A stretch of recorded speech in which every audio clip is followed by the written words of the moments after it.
Hi, welcome back to my views and news. Another video with new stories from Ethiopia, Somalia, Somaliland. New tensions in this part of the world. A rally in Hargeisa. Musibe Abdi has returned home. He was in Ethiopia where he signed a landmark agreement, an MOU with the Ethiopian government, which has created conflict between Ethiopia and Somalia. Musi Abdi addressed a large gathering in Hargeisa. What did he say? Secondly, a Somaliland opposition party spokesperson last night raised some questions about the deal. What is the name of the party? What did the spokesperson say? Thirdly, African Union OIC issued statements today about the MOU between Somaliland and Ethiopian government. And last, Eskinder Nega, Fano commander, head of Amhara Popular Front, has been seen in another zone of the Amhara region. Basically, he's operating in Gujam. But I shared his pictures from Vollo a few days ago, if you remember. Now, new pictures of Skandar from another zone in the Amhara region showing the mobility of Skandar Naga. Firstly, viewers, Somaliland President Musi Abdi has returned home. He was in Ethiopia.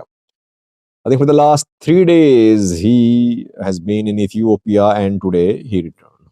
He visited Oromia, he visited Soma region of Ethiopia. He held high-level talks, and he signed an MOU with Ethiopian government.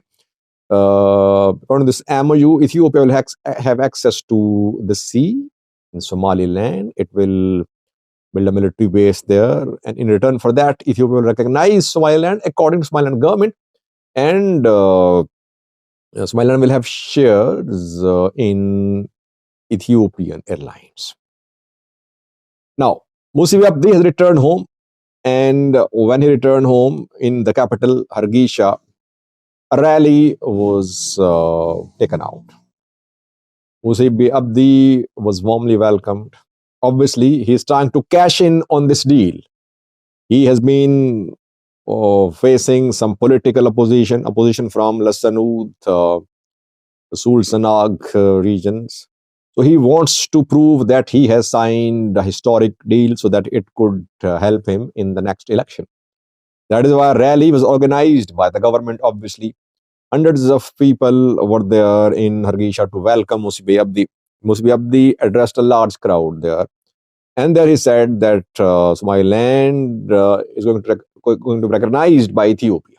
Again, we are seeing the same position by Somaliland's government. Musi Abdi, Prime Minister of Somaliland, and now Musi Abdi himself, again in Hargeisa, they have confirmed that Ethiopia has agreed to recognize Somaliland as a country. That is what Musi Abdi said today, addressing a gathering in Hargeisa.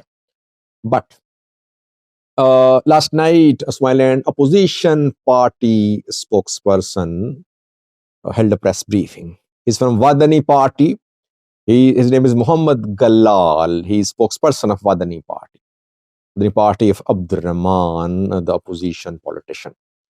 And Muhammad Galal raised some questions about new Ethiopian government statement issued last night. I did a video on that statement. I did a live chat on that. I said that Ethiopia was changing its position a little. It was reluctant to acknowledge that it was going to recognize Somaliland. Ethiopia said it would make in-depth assessment to take a position about recognition of Somaliland. That is why Wadani party's Muhammad Galal criticized Musi Abdi. He said Musi Abdi, obviously he is a political opponent of Musi Abdi, the Wadani party leader. He said, Muhammad Galal said that Musi Abdi is lying. Ethiopia is not ready to recognize Somaliland as a country. That is why Ethiopia said in the statement that it would make assessment about the issue. So overall, it's not that there are serious opposition to the MOU, to the deal in Somaliland.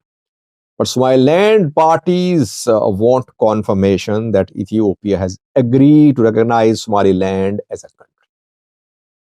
Overall, there is, I think, unity. Somaliland is happy because for decades, Somaliland has been struggling for recognition. No country agreed to recognize Somaliland as a country.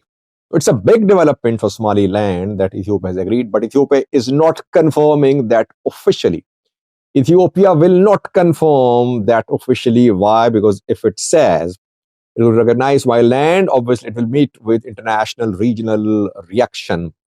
That is why Ethiopia started. Maybe Ethiopia might start negotiation with other countries too.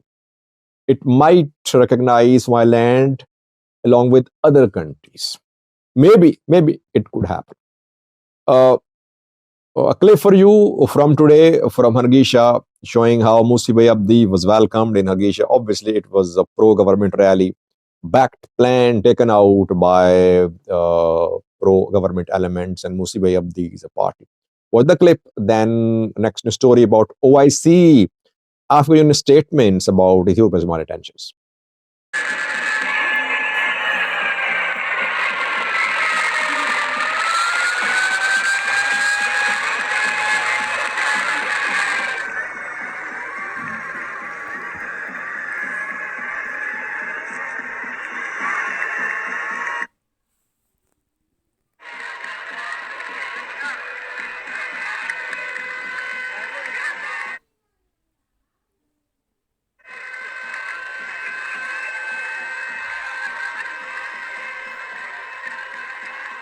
Secondly, was OIC, Organization of Islamic Conference, and the African Union issued statements today about Ethiopia-Somalia tension over the MOU signed between Ethiopia and Somaliland. OIC has taken a clear position showing solidarity with Somalia. OIC's position is similar to that of Arab League. Both are standing with Somalia. Both have issued strong statements in support of Somalia's government, saying that Somalia's territorial integrity and sovereignty must be respected. Obviously, a message to Ethiopia. African Union issued a very diplomatic statement. It did not condemn Ethiopian government. It did not condemn the MOU, but it did say that the MOU is between Ethiopian government and a region of Somalia, Somaliland. African Union is treating Somaliland as a region of Somalia. Internationally, by the way, Somaliland is not recognized as a country. It is seen as a region. African Union is calling for de-escalation. It is calling the two parties to resolve the issue through dialogue. Two parties mean Ethiopia and Somalia. African Union statements, will it be accepted by Somalia? It will be accepted because in the statement, Somaliland has been referred to as a region of Somalia. IGAD did not mention that. That is why IGAD statement was rejected by Somalia's government, demanding apology from IGAD, which has not come so far. The African Union is not expected to play any role. It will issue just statements. It is not condemning the MOU between Ethiopia and Somaliland. African Union, IGAD are not expected to be party to this conflict. Arab League, OIC are standing with Ethiopian government. They're standing with Somalia's government. EU also backed Somalia a little. US took a position in support of Somalia. At the same time, US did not condemn the MOU between Ethiopia and Somaliland. So overall, countries, international entities are split. We cannot say that all have stood behind Somalia, sending a very strong message to Ethiopia. Most of these countries and institutions are calling for calm, calling for de-escalation. Can this regional international pressure force Ethiopia to reconsider its upcoming deal with Somaliland? That remains to be seen. Thirdly, lastly, Eskinder Nega, Amhara Popular Front chief, Fano commander, politician turned Fano commander, is in Amhara region, obviously, but he is freely moving across the Amhara region. Basically, he's from Gajam. He's been operating in Gajam for months. But he has the ability to move freely in Amhara region. It means that government does not have the sources on the ground to track the movement of Eskinder Nega. Eskinder was seen in Wollo a few days ago. I did a video. I showed a picture of Eskinder from Wollo. Now, a new picture of Eskinder Nega. This picture is, you can see the picture on your screen. The picture is from Shewa, where Fano fighters entered yesterday and they carried out a big attack in Birhan. They took control of large parts of the Birhan. They killed North Shewa zone peace and security head. Eskinder was in Shewa this week. New picture. So Eskinder have visited 3 zones so far. Gujam, where he's from, Wollo and Shewa. Maybe he'll visit Gondar as well. Why is Eskinder visiting all these regions? Well, Eskinder wants to create unity. He wants the Fano groups to be united and to coordinate, to work on one agenda. And he wants some sort of central setup as well, which could represent Fano in talks, in engagements with international community, with Ethiopian government. Militarily, maybe this central setup might not be possible to achieve, or Fano groups might not go for this central military structure, because militarily they are operating independently, separately, which they believe is good for them. But politically, they need to have some sort of central body to represent their resistance movement. That is why Eskinder is touring the entire Amhara region. Let's see, can Eskinder create unity? That we'll see in coming weeks and months. Thanks for watching.